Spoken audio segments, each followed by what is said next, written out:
Hello friends, welcome on your YouTube channel Raj study point.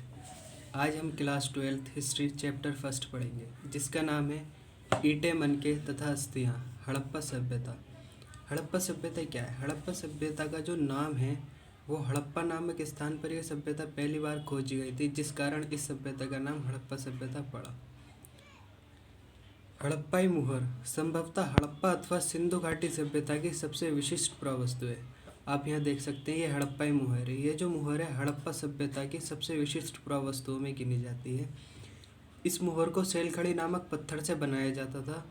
इस पर जानवरों के चित्र और एक ऐसी लिपि के चिन्ह उत्कीर्णित मिलते हैं जिन्हें अभी तक पढ़ा नहीं जा सका है। अब हम थोड़ा नीचे आते हैं, इसमें देखते हैं कि पारिभाषिक शब्दों का अध्ययन करते हैं। अब हम सिंधु घाटी सभ्यता का जो नाम है हड़प्पा संस्कृति भी कहा जाता है। सिंधु घाटी सभ्यता को हड़प्पा संस्कृति भी कहा जाता है। अब पुरातत्वविद, पुरातत्वविद कौन होते हैं? पुरातत्वविद ऐसे लोग होते हैं जो प्राचीन वस्तुओं का अध्ययन करते हैं।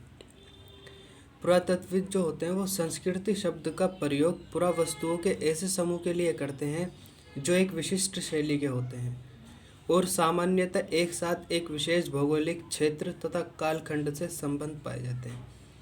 अब जैसे आप मान सकते हो कि किसी जगह पर आपको बहुत सारी चीज़ें पाई जाती हैं और उनका संबंध हमारे अतीत से है और वो एक विशेष भौगोलिक क्षेत्र में पाई जाती हैं, तो वहाँ आर्कियोलॉजिस्ट की टीम आ जाती है। वो उनका अध्ययन करते हैं और अगर उन्हें ऐसा कुछ मिलता है जिससे कि वो संस्कृति से संबंधित होते हैं तो वो उसे एक नई सभ्यता के नाम देते हैं।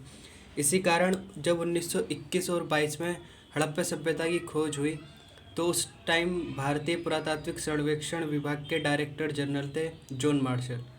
उनके नेतृत्व में इस सभ्यता की खोज हुई और दुनिया को एक नवीन सभ्यता का ज्ञान हुआ। इस सभ्यता के अगर नामकरण की बात करें आप, तो हड़प्पा नामक स्थान जो इस टाइम पाकिस्तान में लोकेटेड है, उस कारण इस जगह का नाम हड़प्पा पड़ा। आमतौर पर जो चीज़ जहाँ मिलती है उस जगह का उसी से नाम रख दिया जाता है। जैसे हड़प्पा नामक स्थान पर यह सभ्यता पहली बार खोजी गई तो इस सभ्यता का नाम हड़प्पा ही रख दिया। इसे सिंधु घाटी सभ्यता के नाम से भी जाना जाता है। वो इसलिए क्योंकि सिंधु नदी की घाटी में यह सभ्यता फैली हुई है और इसी कारण इसे सिंधु घाटी सभ्यता भी कहा जाता है।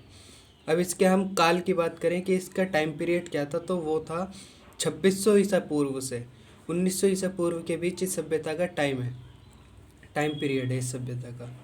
इस क्षेत्र में जो ना इस सभ्यता से पहले और बाद में भी कई संस्कृतियां अस्तित्व में थी, जिन्हें पुरातत्वविद अपने हिसाब से आरंभिक और परवर्ती हड़प्पा कहते हैं। आरंभिक हड़प्पा सभ्यता वो जो इस सभ्यता से पहले थी और परवर्ती वो जो इस सभ्यता के बाद अस्तित्व में थी। और इस सभ्यता को इन दोनों से अलग करने के लिए इसे विकसित हड़प्पा संस्कृति भी कहा जाता है। आप अंडरलाइन कर सकते हैं जैसे इस बुक में हो रहा है। अभी हम नेक्स्ट पेज पर आ चुके हैं। या आप मैप देख सकते हैं। मैप के माध्यम से हम समझना चाहेंगे हड़प्पा का। हड़प्पा ये आप देख सकते हैं इस जगह है और ये वर्तमान में भारत की ये बॉर्डर है, ये भारत का बॉर्डर है, तो ये पाकिस्तान में लोकेटेड है हड़प्पा। लेकिन 1947 से पहले ये सब इधर तक भारत ही था, तो ये भारत में थी जब इसमें ये भारत की संस्कृति थी। अब परंतु अब विभाजन के बाद ये पाकिस्तान में चली गए हड़प्पा के क्षेत्र। ये जो है ना, मार्क कर लो आप, ये एग्ज़ाम में आते हैं, पेपर एग्ज़ाम में, मैप में। अब हम यहाँ से शुरू करते हैं आरंभ। इस क्षेत्र में विकसित हड़प्पा से पहले भी कई संस्कृतियाँ अस्तित्व में थीं।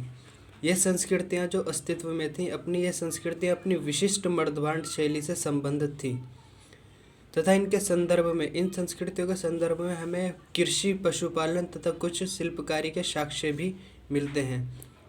अब ये जो संस्कृतियाँ थी, इसमें कृषि भी की जाती थी, पशुओं को पाला भी जाता था और शिल्पकारी भी की जाती थी। लेकिन इसमें एक रोचक तथ्य ये है कि बस्तियाँ जो होती थी वो आमतौर पर छोटी होती थी और इनमें बड़े आकार की संरचनाएं लगभग ना के बराबर थी। जैसा कि हमें हड़प्पा सभ्यता के बारे में पता है, मोहनजोदड़ो में एक बहुत बड़ा स्नान घर था। हड़प्पा सभ्यता में भी बहुत बड़ी संरचनाएं थी, परंतु इस सभ्यता में नहीं होती थी। तो ये जो विकसित हड़प्पा थी जिसकी हम बात कर रहे हैं इस चैप्टर में, ये उससे थोड़ी अलग हो जाती है इस तरीके से। अब हम ये आते हैं, ये जो लाइन है ना, ये इम्पोर्टेंट नहीं है, इसे आप स्मार्ट वर्क करना सीखें, तो ये ऐसी होती है, इन्हें छोड़ें। आगे चलते हैं। निर्वाह के तरीके, सेकंड पॉइंट है।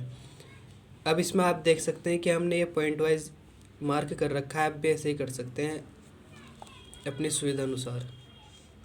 इन संस्कृतियों में कई तत्व जिनमें निर्वाह के तरीके शामिल हैं समान थे, जैसे खाना वाना, ये सब इनमें थोड़े बहुत शामिल थे। हड़प्पा सभ्यता के निवासी जो थे कई प्रकार के पेड़ पौधों से प्राप्त उत्पाद और जानवरों जिनमें मछली भी शामिल है से प्राप्त भोजन करते थे। यानी ये जो हड़प्पा सभ्यता में उस टाइम के जो लोग थे वो कई प्रकार के पेड़ पौधों से जो उत्पाद मिलते थे उन्हें खाते थे, और जानवरों से भी, और यहाँ तक कि मछली भी खाया करते थे। जले अनाज के दानों से, जो पुरातत्वविदों को उस क्षेत्र में आज जले अनाज के दाने मिलते हैं, तो पुरातत्वविद उस आधार पर यह पता करने की कोशिश करते हैं कि वो क्या क्या खाया करते थे, कैसे रहते थे, इस तरीके से। पुरावनस्पतिक, पुरावनस्पतिक वो लोग होते हैं जो प्राचीन वनस्पति का अध्ययन करते हैं। हड़प्पा स्थलों से मिले अनाज के दानों में गेहूं, ये 1 मार्क क्वेश्चन है, आप लिख सकते हैं 1 मार्क क्वेश्चन। इसमें यह आता है कि हड़प्पा स्थलों से अनाज के दानों में क्या क्या हुआ। तो आप देख सकते हैं हड़प्पा स्थलों से मिले अनाज के दानों में गेहूं, जौ, दाल, सफ़ेद चना तथा तिल शामिल हैं। यह आप आज भी खाते हैं, जैसे कि हम गेहूं की रोटी खाते हैं, जौ, दाल, ये सब आज भी हमारे खाने में चलता है। बाजरे के दाने जो मिले, बाजरे के दाने, एक 1 मार्क का क्वेश्चन आता है कि बाजरे के दाने कहाँ से मिले। तो बाजरे के दाने गुजरात के स्थलों से प्राप्त हुए। चावल के जो दाने थे वो कम पाए गए हैं। हड़प्पा स्थलों में से मिली जानवरों की हड्डियों में कौन कौन से जानवरों की हड्डियाँ मिली जिनसे कि हम उस टाइम के जानवरों के बारे में पता कर सकें। तो उन जानवरों में हमें भेड़, बकरी, भैंस तथा सूअर की हड्डियाँ मिली। हम इनसे ये पता चलता है कि उस टाइम पीरियड में ये जानवर भी अस्तित्व में थे। ये सभी जानवर पालतू थे। ये जानवर पालतू थे मतलब कि हड़प्पाई लोग जो थे वो इन जानवरों को पाला करते थे। जंगली प्रजातियों में हमें वरहा यानी सूअर, हिरण और घड़ियाल की हड्डियाँ भी मिली हैं। ये जानवर जंगली थे जिन्हें हड़प्पाई लोग पालन नहीं करते थे। अब हमारा नेक्स्ट टॉपिक है कृषि प्रौद्योगिकी, यानी उस टाइम की कृषि की टेक्नोलॉजी कैसी थी। तो अब अनाज के दाने जब मिलते हैं तो इससे यह संकेत मिलता है कि कृषि की जाती थी। तो कृषि में क्या क्या था, कृषि की जो टेक्नोलॉजी थी, कृषि प्रौद्योगिकी, उसमें आप ये पॉइंट्स देख सकते हैं। इन पॉइंट्स को लिखकर इनके बारे में एक्सप्लेन कर सकते हैं। जैसे बैलों का प्रयोग। अब बैल, उस टाइम में बैलों का प्रयोग किया जाता था खेतों को जोतने के लिए। हल का प्रयोग होता था, 2 फसलें उगाई जाती थी, सिंचाई की जाती थी। ये सब कृषि प्रौद्योगिकी में आता है। जैसे मुहरों पर किए गए रेखांकन, मुहरों पर जो हमें वेल, वृषभ, मरण मूर्तियाँ ये इंगित करती हैं कि वृषभ जो है वो बैल को कहते हैं के विषय में जानकारी थी। इस आधार पर पुरातत्वविद ये मानते हैं कि खेत जोतने के लिए बैलों का प्रयोग होता था। जब मुहरों पर बैल मिल रहे हैं तो पुरातत्वविद इस बात पर यह अनुमान लगाते हैं कि उस टाइम में किसान खेतों को जोतने के लिए बैलों का प्रयोग क्या करते थे। साथ ही चोलिस्तान, जो वर्तमान में पाकिस्तान में स्थित है, के स्थलों और बनावली का प्रयोग, चोलिस्तान के कई स्थलों और बनावली जो हरियाणा से है, मिट्टी के बने हल्के प्रतिरूप मिलते हैं।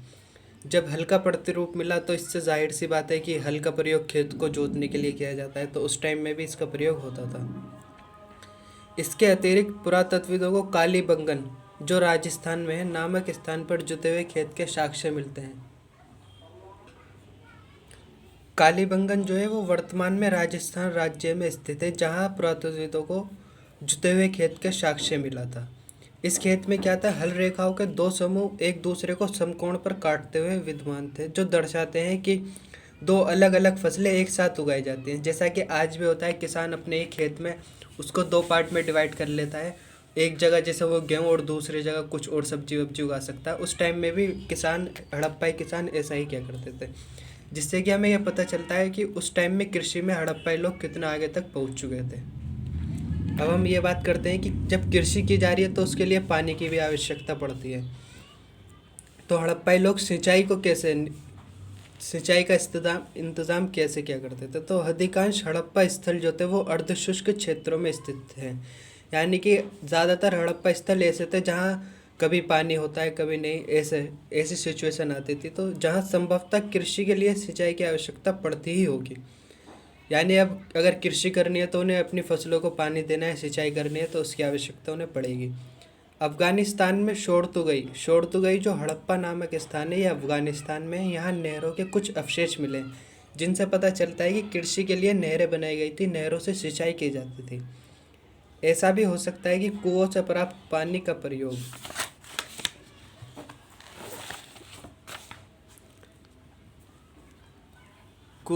से प्राप्त पानी का प्रयोग सिंचाई के लिए किया जाता हो। बिल्कुल, जैसे कि कुओं में पानी होता है उससे सिंचाई, जैसे गाँवों में आपने देखा होगा कि रहट से बेल बंधी होती हैं और वो कुओं से पानी निकाल रही होती हैं जिससे सिंचाई होती है। ऐसे हड़प्पा समय में भी किया जाता था। आप सोच सकते हैं कि यह संस्कृति कितनी आगे तक पहुंच चुकी थी। इसके अतिरिक्त धोलावीरा जो गुजरात में, वहाँ जलाशयों का प्रयोग कृषि के लिए जल संचयन हेतु किया जाता था। वहाँ कुछ जलाशय मिले हैं, जैसे कि ये रहे। इसमें जल को स्टोर कर लिया जाता था, जिससे कि कृषि की सिंचाई की जाती थी। ये औजार हैं कुछ धातु के औजार।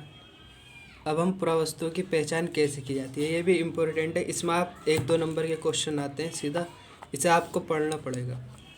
जैसा कि ये रहा चक्कियों की बात करें तो साधारणतया ये चक्कियाँ जो हैं स्थूलता कठोर कंकरीले अग्निज अथवा बलुआ पत्थर से निर्मित होती थी।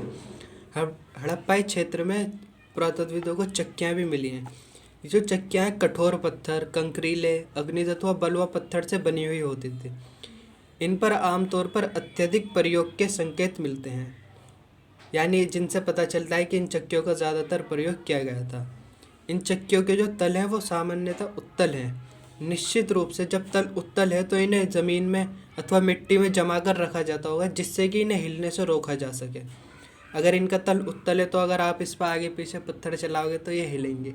अगर इन्हें मिट्टी में जमा देते हैं तो फिर ये हिल नहीं सकते और आप अपना काम इस पर आराम से कर सकते हैं। चक्कियाँ जो है वो 2 प्रकार की मिली हैं। ये 2 मुख्य प्रकार की चक्कियाँ मिली हैं। एक वे जिन पर एक दूसरा छोटा पत्थर आगे पीछे चलाया जाता था, जिससे निचला पत्थर खोखला हो जाता था। और दूसरी चक्की इस प्रकार की थी जिनका प्रयोग संभवतः केवल सालन या तरी बनाने के लिए, जड़ी बूटी तथा मसालों को कूटने के लिए किया जाता था। आपने देखा होगा आज के टाइम में भी मसालों को हाथ से ही कूटा जाता है बहुत जगह, तो उस टाइम में भी ऐसा होता था। यह चक्की है अफ्तल चक्की। अब हम नेक्स्ट टॉपिक पर आते हैं, मोहनजोदड़ो। मोहनजोदड़ो क्या है? मोहनजोदड़ो जो है एक हड़प्पाई नगर है। इसका शाब्दिक अर्थ है मृतकों का टीला। 1922 में रखालदास बनर्जी ने इसकी खोज की। ये हड़प्पा का एक महत्वपूर्ण नगर है मोहनजोदड़ो। हड़प्पा सभ्यता, संभवतः हड़प्पा सभ्यता का सबसे अनूठा पहलू शहरी केंद्रों का विकास था। हड़प्पा सभ्यता जो है वो अपने आप में एक नगरीय सभ्यता थी। इसकी खासियत ये है कि एक नगरीय सभ्यता थी, इसमें नगर भी थे। जैसे कि आज के टाइम में इंडिया में आप दिल्ली, मुंबई, कोलकाता, बेंगलुरु जैसे प्रसिद्ध नगर हैं, उस टाइम में भी हड़प्पा सभ्यता में 2 प्रसिद्ध नगर हुआ करते थे। एक का नाम हड़प्पा और दूसरे का नाम मोहनजोदड़ो था।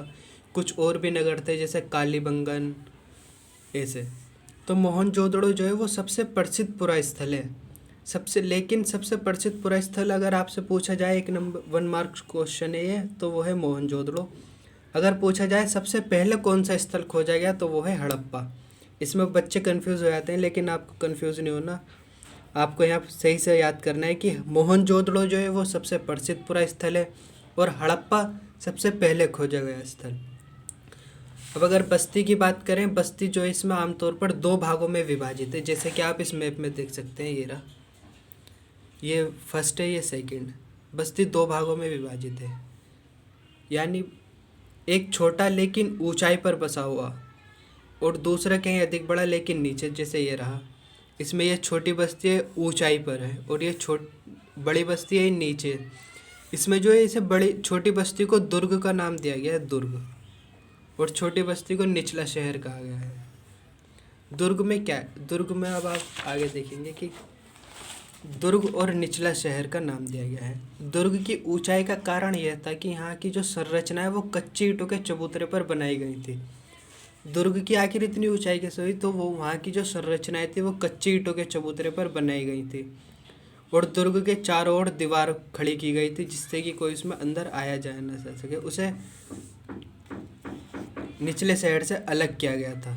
दीवार का मतलब था कि इसे दुर्ग को निचले साइड से बिल्कुल अलग कर दिया गया है। निचले साइड में भी दीवार से घेरा गया था। इसके अतिरिक्त कई भवनों को ऊंचे चबूतरों पर बनाया गया था जो नींव का कार्य करते थे। ऊंचे चबूतरे किस चीज़ का कार्य करते थे? नींव का। हम थोड़ा साइड में ये देखते हैं, ये भी इम्पोर्टेंट है। हड़प्पा सबसे पहले खोजा गया स्थल है। मैंने बताया था अभी आपको पीछे कि हड़प्पा सबसे पहले खोजा गया स्थल है। इसे ईंट चुराने वालों ने बुरी तरह से नष्ट कर दिया था। हड़प्पा जो है सबसे पहले खोज लिया गया था, लेकिन वहाँ से जो वहाँ के लोकल पीपल थे वो वहाँ की ईंटें चुरा चुरा के उससे अपने घर बनाया करते थे, जिससे कि हड़प्पा की बहुत सारी संरचनाएं नष्ट हो गई थी। 1875 में ही भारतीय पुरातात्विक सर्वेक्षण के पहले जर्नल अलेक्जेंडर कनिंघम, जिन्हें सामान्यतः भारतीय पुरातत्व का जनक भी कहा जाता है। बच्चों, ये 1 मार्क्स का क्वेश्चन है, आपसे पूछ लिया जाता है एग्जाम में कि भारतीय पुरातात्विक सर्वेक्षण के पहले डायरेक्टर जनरल कौन थे। तो बच्चे कन्फ्यूज हो जाते हैं कि ये क्वेश्चन कहाँ था। बुक में ये बॉक्स में जो जितने भी होते हैं ना, यहाँ से 1 मार्क्स के क्वेश्चन बनता है, आप इसे याद कर लिए कि भारतीय पुरातात्विक सर्वेक्षण के पहले डायरेक्टर जनरल अलेक्जेंडर कनिंघम थे, जिन्हें भारतीय पुरातत्व का जनक भी कहा जाता था। अब हम इधर आते हैं कि नियोजन, उस टाइम में नियोजन कैसे किया गया। आखिर इतने बड़े बड़े शहर बनाए गए तो कुछ तो प्लानिंग की जाती होगी जिससे कि इतने बड़े शहर बनाए गए। तो अगर हम नियोजन की बात देखें, एक चबूतरे जब शहर में काम होता था तो एक बार चबूतरों के यथास्थान बनने के बाद शहर का सारा भवन निर्माण कार्य चबूतरों पर एक निश्चित क्षेत्र तक सीमित हो जाता था। इसलिए ऐसा प्रतीत होता है कि पहले बस्तियों का नियोजन किया गया। इसलिए पुरातत्वविद आजकल ये मानते हैं कि पहले जो है वहाँ बस्तियों की प्लानिंग की गई थी, उसके बाद ही उस प्लानिंग के अनुसार उन बस्तियों को बसाया गया। नियोजन के अन्य लक्षणों में ईंटें भी शामिल हैं, जो भले ही धूप में सुखोकर या अथवा भट्टी में पकाकर बनाई गई हो, एक निश्चित अनुपात की होती थी। ईंटें जो है हड़प्पा सभ्यता में सारी मकान जो है वो ईंटों से बने होते थे। तो वो ईंटें या तो भट्टी में पकाकर बनाई होंगी या धूप में सुखाकर, लेकिन एक निश्चित अनुपात की होती थी वो ईंटें भी। नालों का निर्माण, ये इम्पोर्टेंट पॉइंट है। हड़प्पाई बस्तियों में नालों और नालियों का निर्माण भी हमें देखने को मिलता है। यह हड़प्पा सभ्यता की सबसे अनूठी विशेषता है कि उस टाइम में भी लोगों ने इतने सावधानीपूर्वक नालियों का निर्माण किया हुआ था कि वहाँ नालियाँ कभी जाम नहीं, शहर की सारी गंदगी नालियों में जाकर दूसरी जगह नालों में निकल जाया करती थी। उनकी जो जल निकास प्रणाली थी वो एक नियोजित तरीके से बनाई गई थी। सड़कों तथा गलियों को एक ग्रिड पद्धति में बनाया गया था। ग्रिड पद्धति जैसे ये आप देख सकते हैं, ऐसे ये सड़क है, ये ऐसे जा रही हैं, ये बिल्कुल एक ग्रिड पद्धति में होया करती थी।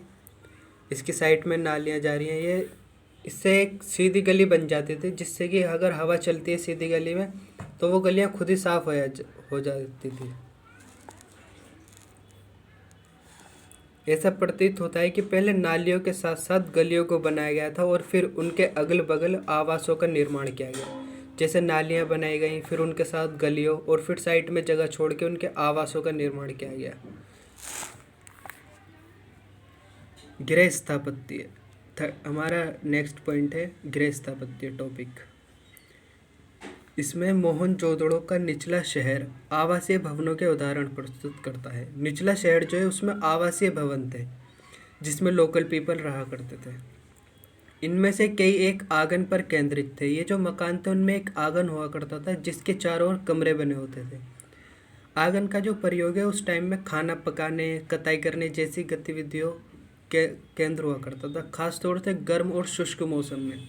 आंगन में, जैसे गाँवों में भी आपने देखा होगा कि बहुत से घरों में आंगन होता है, ऐसे उस टाइम में यहाँ हुआ करता था। यहाँ का एक अन्य रोचक पहलू यह था कि लोग अपनी एकांतता को महत्व देते थे। वो थोड़ा शांत, कोमल सा अलग रहना पसंद करते थे। भूमि तल पर बनी दीवारों में खिड़कियाँ नहीं हैं। जो गली में दीवारें बनी होती थी उनमें कोई खिड़कियाँ नहीं थी उस टाइम की दीवारों में। इसके अतिरिक्त मुख्य द्वार से सीधे आंतरिक भाग में नहीं आ सकते थे आप। आंगन का अवलोकन, आप पहले मुख्य द्वार से एंटर करोगे, साइड में जाओगे, फिर जाके आप कहीं आंगन में पहुंचते थे। हर घर का जो था एक ईंटों से बना फर्श, एक ईंटों के फर्श से बना अपना एक स्नान घर होता था। हर घर में उस टाइम में एक स्नान घर हुआ करता था। उस स्नान घर की नालियाँ जो थी वो दीवार के माध्यम से सड़क की नालियों से जुड़ी हुआ करती थी। कई आवासों में कुएं थे जो अधिकांशतः एक ऐसे कक्ष में बनाए गए थे जिसमें कि बाहर से आया जाया जा सकता था, और इन कुओं का प्रयोग राहगीरों द्वारा भी किया जाता था।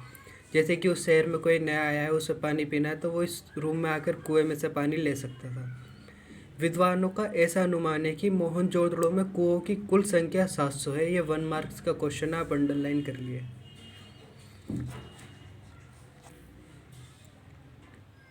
अब हमारा टॉपिक है दुर्ग।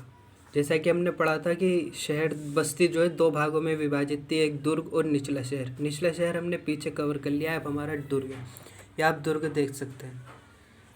दुर्ग पर जो है हमें ऐसी संरचनाएं मिलती हैं जिनका प्रयोग विशिष्ट सार्वजनिक प्रयोजनों के लिए किया जाता था। जैसा कि दुर्ग पर एक संरचना में मिलती है माल गोदाम। ये एक ऐसी विशाल संरचना है जिसके खाली ईंटों से बने केवल निचले हिस्से शेष हैं, जबकि ऊपरी हिस्सा विद्वान ऐसा मानते हैं कि वो लकड़ी से बना था और बहुत पहले ही नष्ट हो गया। अब एक और विशाल संरचना यहाँ मिलती है, विशाल स्नानघर। ये बहुत इंपॉर्टेंट है अपने आप में। ये आंगन में बना हुआ एक आयताकार जलाशय है जो चारों ओर से एक गलियारे से घिरा हुआ है। इसके तल तक जाने के लिए उत्तर और दक्षिण में 2 सीढ़ियाँ बनाई गई थी। इस जलाशय के किनारों पर ईंटों को जमाकर तथा जिप्सम के गारे के प्रयोग से इसे जलबद्ध किया गया था। अगर आप देखो कि ये जलाशय है, आपको दिखाते हैं, ये रहा विशाल स्नान। ये आप यहाँ उत्तर और ये दक्षिण में 2 सीढ़ियाँ देख सकते हैं। ये इसके किनारे, इसे जिप्सम और गारे के प्रयोग से ईंटों को यहाँ लगा दिया जिससे कि पानी बाहर न जा सके।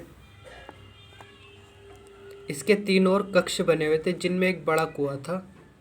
जलाशय से जो सारा पानी एक बड़े नाले में बह जाता था। इस जलाशय का प्रयोग किस लिए किया जाता था? ऐसा माना जाता है कि इस जलाशय का जो प्रयोग है किसी प्रकार के विशेष अनुष्ठानिक स्नान के लिए किया जाता था। ओके फ्रेंड्स, अभी तक इस वीडियो में इतना ही। अगर वीडियो अच्छी लगी हो तो इसे लाइक करें, अपने फ्रेंड्स के साथ शेयर करें और हमारे चैनल को सब्सक्राइब करें। Thank you.